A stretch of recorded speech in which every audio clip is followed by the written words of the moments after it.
Assalamualaikum warahmatullahi wabarakatuh. Perkenalkan, nama saya Nurul Indah Nimantunisa dengan NPM 17.1.03.02.0018.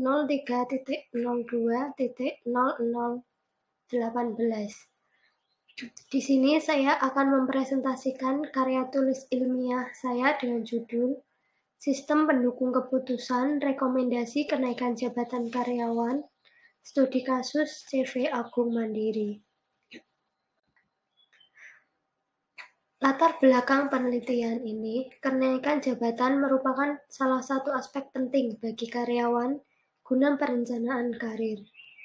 Penilaian kinerja pada CV Agung Mandiri masih membutuhkan waktu yang lama untuk menghitung dan memungkinkan terjadinya kesalahan dalam perhitungan yang disebabkan oleh cara perhitungan manual, human error, dan subjektivitas penilai. Sistem pendukung keputusan dapat membantu perusahaan dalam menghitung penilaian kinerja secara cepat, efisien, dan mengurangi kesalahan yang mungkin terjadi. Sistem pendukung keputusan ini menggunakan metode profile matching dengan menggunakan 6 kriteria, yaitu masa kerja, penjualan, attitude, kedisiplinan, penampilan, dan pengetahuan. Metode penelitian ini menggunakan sistem pendukung keputusan. Menurut Julio Warmansyah, sistem pendukung keputusan merupakan sistem yang membantu pengambil keputusan dengan membekali mereka dengan informasi yang akurat untuk membuat keputusan secara cepat dan akurat. Sehingga sistem ini tidak dimaksudkan untuk menggantikan pengambil keputusan dalam proses pengambilan keputusan.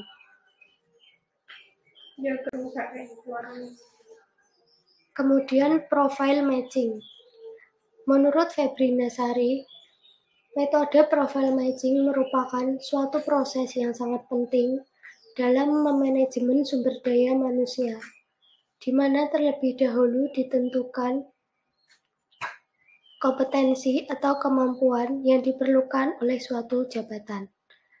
Kompetensi tersebut haruslah dapat dipenuhi oleh calon pemegang jabatan. Secara garis besar, proses profile matching yaitu membandingkan kompetensi individu ke dalam kompetensi jabatan, sehingga dapat diketahui perbedaan atau selisihnya, atau juga bisa disebut gap.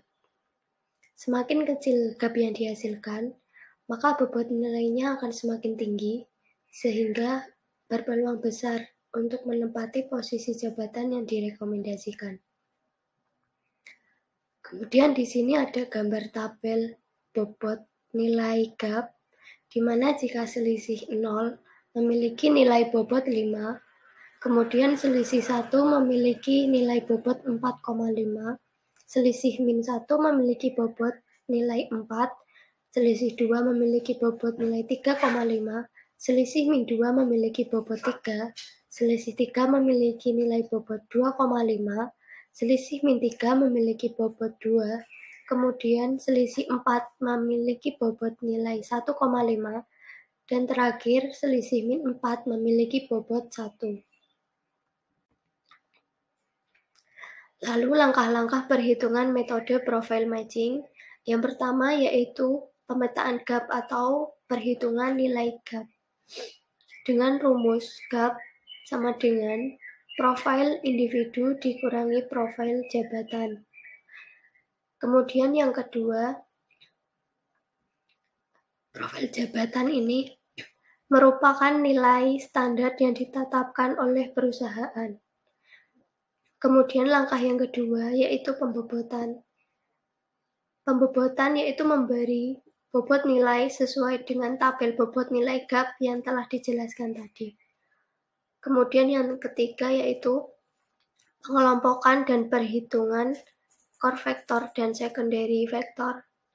Core factor yaitu aspek yang diutamakan oleh jabatan. Kemudian untuk secondary factor yaitu aspek untuk pendukung core factor. Untuk menghitung nilai core vektor menggunakan rumus nilai core vektor sama dengan jumlah total nilai core vektor dikurangi dengan jumlah item core vektor. Kemudian untuk menghitung nilai secondary vektor, yaitu jumlah total nilai secondary vektor dikurangi dengan jumlah item secondary vektor. Kemudian langkah yang keempat, perhitungan nilai total. Dapat digunakan rumus nilai total sama dengan X% dikali nilai core vektor ditambah dengan X% dikali dengan nilai secondary vektor. Kemudian hasil implementasi. Data karyawan yang telah diinputkan, lalu data karyawan tersebut dilakukan perhitungan untuk mengetahui nilai dari setiap kriteria.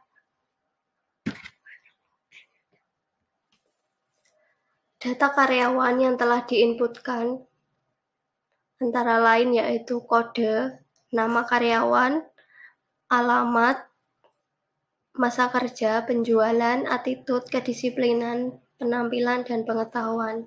Kemudian, data karyawan tersebut dilakukan perhitungan untuk mengetahui nilai dari setiap keterangan kriteria yang telah diinputkan.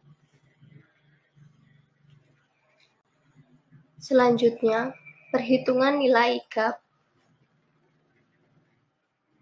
Nilai standar atau gap dari perusahaan untuk masa kerja yaitu 3, penjualan 3, attitude 4, kedisiplinan 4, pengetahuan 4, dan penampilan 4.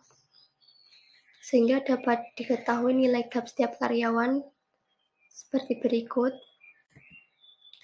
Lalu, nilai gap dikonversikan ke dalam nilai bobot, sehingga dari nilai bobot dapat digunakan untuk menghitung nilai total, dan nantinya dapat diketahui perolehan ranking karyawan. Kesimpulan dari penelitian yang dilakukan, dengan adanya sistem pendukung keputusan ini, dapat membantu mempermudah dari petugas CV Abu Mandiri dalam proses perhitungan penilaian kinerja karyawan guna mengetahui karyawan yang terbaik untuk menerima rekomendasi kenaikan jabatan.